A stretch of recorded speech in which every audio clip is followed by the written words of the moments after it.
Angela and Matthew, an elderly couple, had cherished their quaint home for decades, resolutely turning down offers from persistent developers. Their steadfast refusal had become a local legend, as each attempt to sway them failed.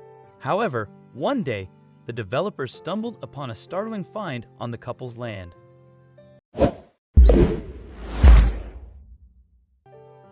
The developers had spent the past few years erecting properties on all the land around the elderly couple's property, but they had not managed to break even. They needed more houses to be built to turn enough profit, and the only place this could be done was on this land.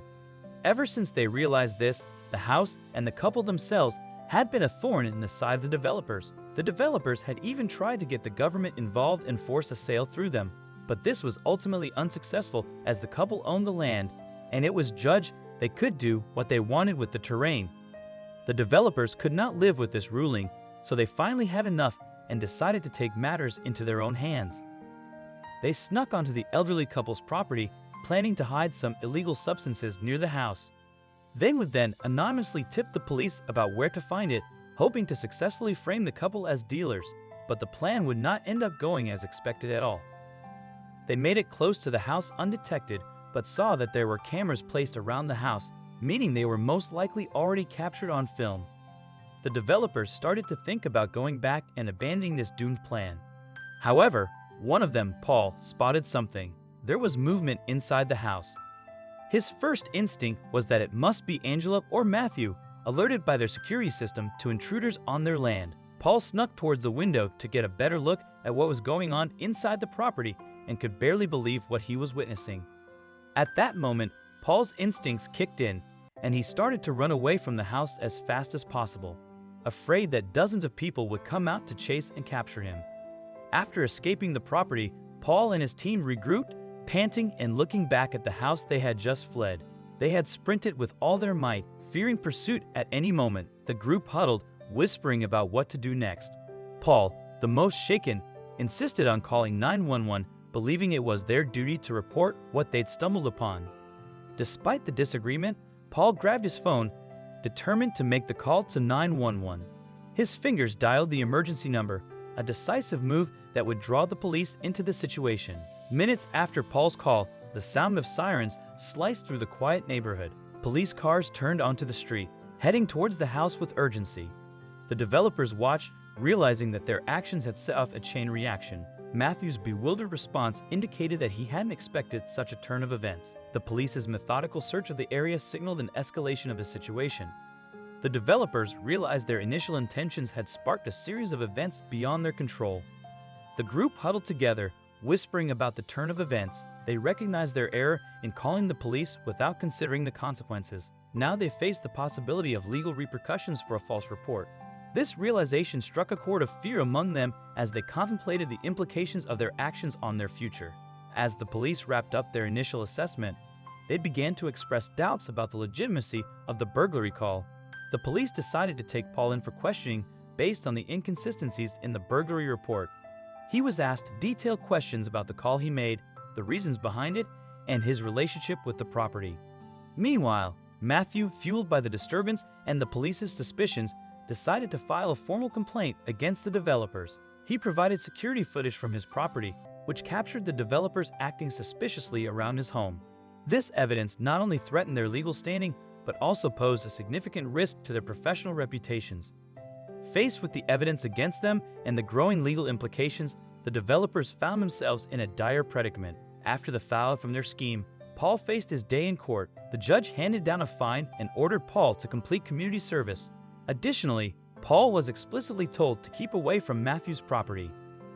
Despite the court's clear instructions, Paul couldn't shake his suspicions. He discreetly asked a few of his most trusted employees to keep an eye on the property. Following Paul's orders, his employees embarked on nightly vigils around the property. Paul decided that few of his employees would approach the property masquerading as government officials. This deception required careful preparation, including fake identification and rehearsed stories to ensure their cover was not blown. Believing he was dealing with official business, Matthew unwittingly granted access to Paul's employees posing as inspectors. With the team inside, Paul took a daring position under a couch, concealing himself to avoid detection. From this vantage point, he planned to stay out of sight until the evening's activities began. As night fell, the risk of Paul's discovery loomed large. Every creak of the floor, every unexpected noise heightened the danger of being found. He remained as still as possible, barely breathing to avoid detection. The camera hidden within the confines of his covered spot started recording. Paul's footage slowly began to offer glimpses into the mysterious activities within the home. Each clip, each audio snippet added layers to the unfolding story.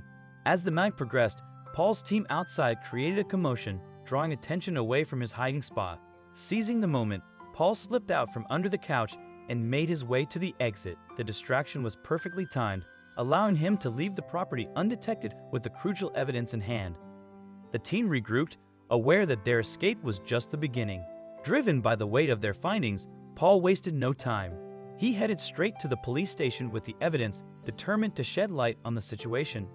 Upon presenting his findings to the police, the atmosphere shifted.